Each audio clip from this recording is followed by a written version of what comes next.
Na minha opinião, investir em ETFs é a melhor forma que você tem de investir o seu dinheiro na bolsa de valores. Mas a gente não pode achar que tudo vai ser 100% perfeito, né? A gente não pode menosprezar os riscos que estão envolvidos numa operação dessa.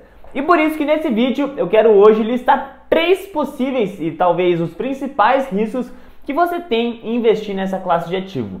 Então bora pro vídeo.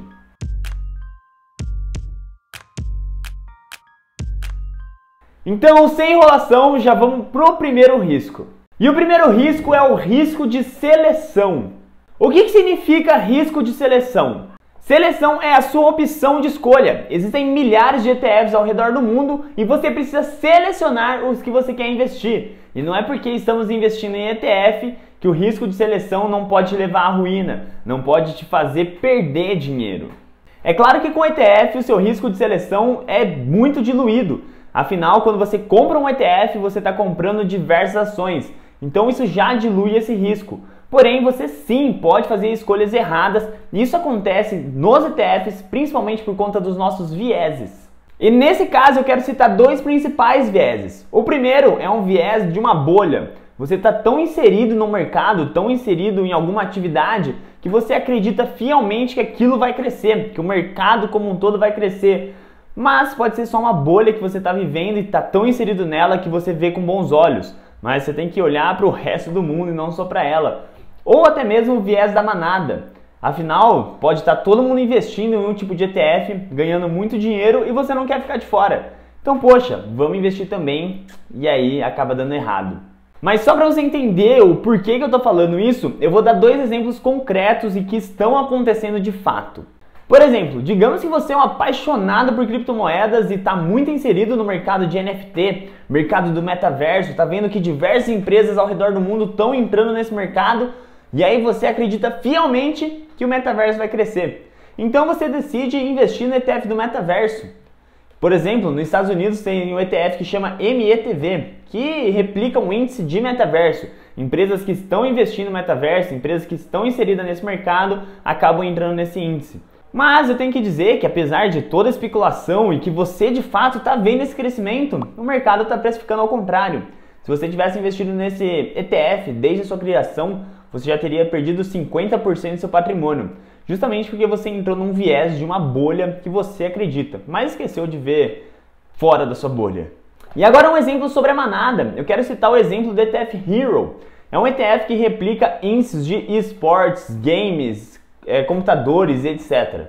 Eu lembro que no começo da pandemia esse ETF teve uma alta extremamente expressiva. Em menos de um ano ele tinha subido 100%.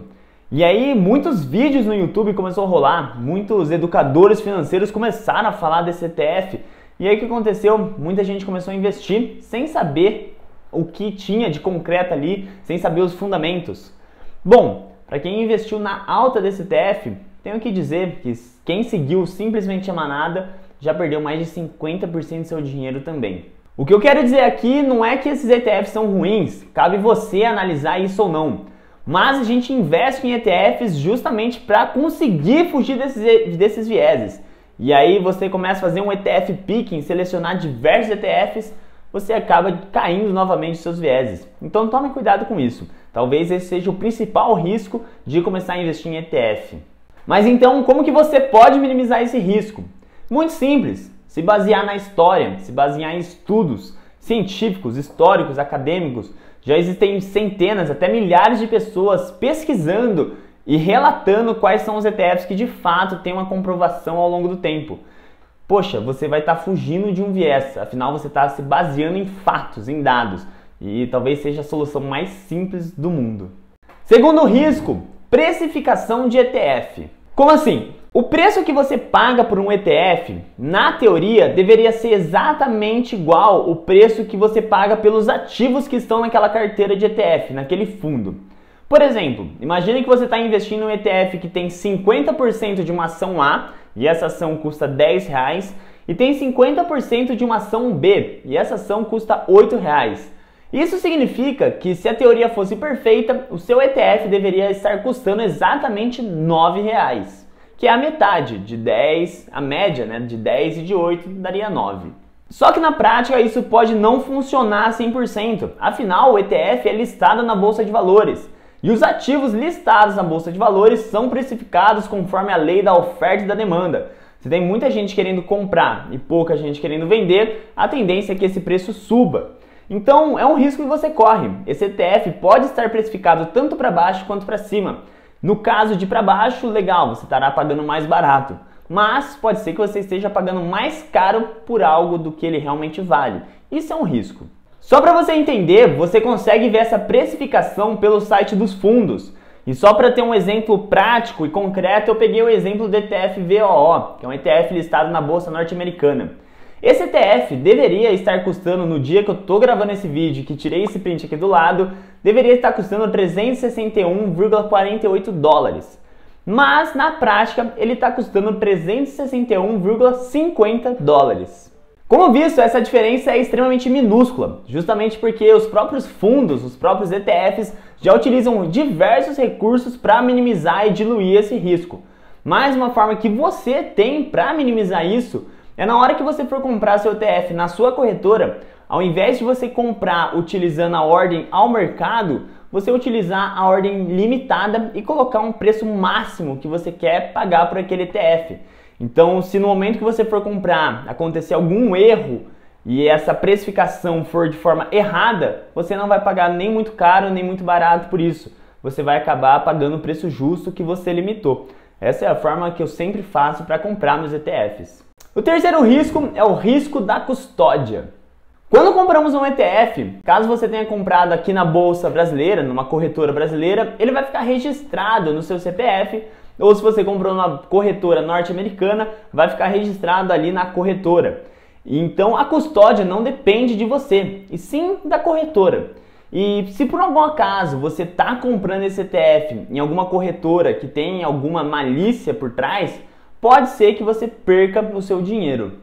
Esse é um risco existente, mas talvez seja o mais fácil de diluir e minimizar quase 100% dele. Afinal, você só precisa fazer duas coisas para tirar isso da sua frente. Você só tem que verificar se a gestora do fundo e a corretora que você está comprando esse fundo são registradas pelos órgãos centrais que regularizam todo esse mercado da Bolsa de Valores, seja ela aqui no Brasil ou seja ela no exterior. Eu falei que esse é o risco mais fácil de diluir justamente porque eu nunca vi isso acontecer, de alguém investir em um ETF ou em alguma corretora e perder todo o seu dinheiro.